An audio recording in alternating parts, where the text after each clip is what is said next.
قد كفاني علم ربي. Assalamualaikum warahmatullahi wabarakatuh.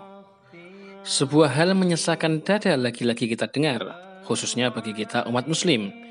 Ustadz Abdul Somad lagi-lagi ditolak oleh sebagian masyarakat, meski sebagian lagi berharap Ustadz sejuta viewer tersebut hadir di kota mereka. Dan takbir akbar yang seharusnya diselenggarakan tanggal 16 Juli ini mendadak dibatalkan di Kabupaten Purworejo.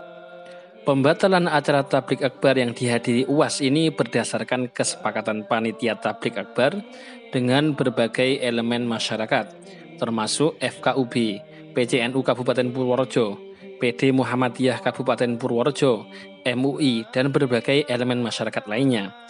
Alasan utama pembatalan tablik akbar ini adalah menjaga situasi kondusif masyarakat Purworejo yang aman. Pembatalan ini tidak lepas dari beberapa penolakan terhadap UAS dengan tuduhan yang sama seperti penolakan-penolakan sebelumnya di tempat lain. Ya, lagi-lagi radikal yang mereka tuduhkan terhadap UAS.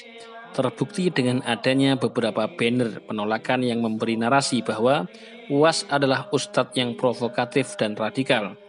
Dan banner-banner penolakan ini akhirnya membuahkan hasil. Tablik akbar resmi dibatalkan dengan mengesampingkan panitia dan masyarakat yang antusias ingin menyimak tausiah UAS secara langsung. Di saat UAS ditolak di Purworejo, beberapa tempat tetap menyambut dengan baik kedatangan UAS. Dan bahkan jamaah yang hadir pun tetap membludak. Terbukti kajian UAS di Unisula Semarang dihadiri jamaah yang luar biasa. Suasana juga tetap kondusif dan sepertinya tidak ada doktrin radikalisasi kepada para mahasiswa. Entahlah.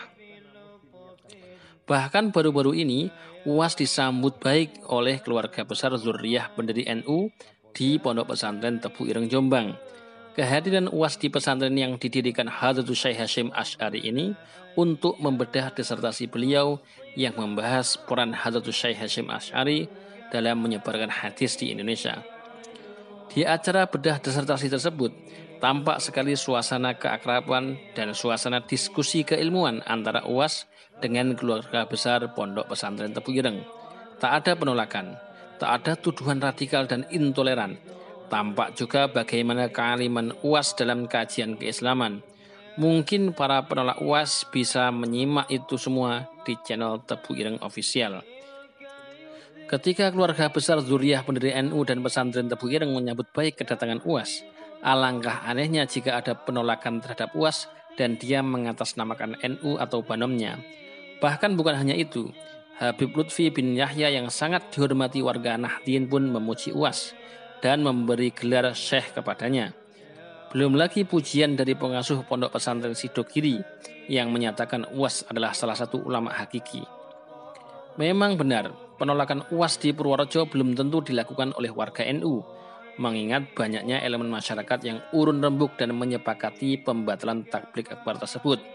Tetapi sikap pengurus PBNU sebelumnya dan juga GP Ansor terhadap UAS masih sangat membekas pada ingatan, apalagi jejak digital masih bisa kita dapat dengan mudah. Benar-benar sebuah anomali, UAS disanjung tokoh-tokoh yang dihormati di NU, tapi ditolak oleh sebagian orang yang mengaku NU. Meskipun sebagian besar simpatisan UAS adalah warga NU juga sebenarnya. Jika memang UAS radikal, apa itu berarti Habib Lutfi, para kiai pesantren Tebu Ireng dan Sidogiri yang memuji UAS juga radikal dan setuju paham radikal? Nalar inilah yang harus dipakai supaya mereka yang sebenarnya mengerti agama tidak justru ikut-ikutan kepada mereka yang tidak mengerti agama. Tapi sebenarnya pokok permasalahan ada di pemerintah.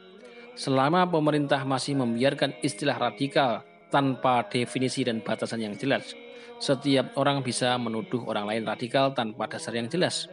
Solusinya, pemerintah harus segera memberi definisi dan kriteria tertentu yang masuk kategori radikal. Lalu baru bisa menilai apakah UAS masuk kategori tersebut atau tidak. Selanjutnya, pemerintah mensosialisasikan bahwa setiap orang yang menuduh orang lain radikal, padahal tidak masuk kategori radikal yang dirumuskan pemerintah, dia akan dikenai delik pidana. Dengan begitu, kerancuan terkait kriteria radikal ini bisa segera hilang dan orang tidak lebih mudah menganggap orang lain yang berbeda radikal. Wallahu a'lam.